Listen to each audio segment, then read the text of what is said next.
লজ্জা হয়ে গেছে আমার সন্তানদের। আবার বুলেট বলবেন, কি বলবেন? এগুলো অস্ত্রের মুখে দাঁড়িয়ে আছে, আমাদের পয়সায় কেনা বুলেটে আমাদের সন্তানদের আপনারা বুলেট ছুটছেন।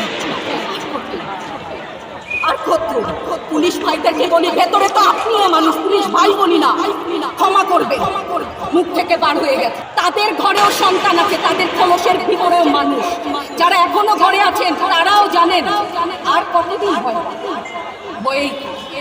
একটা মারবেন 10টা আসবো, 10টা মারবেন লক্ষ আসবো।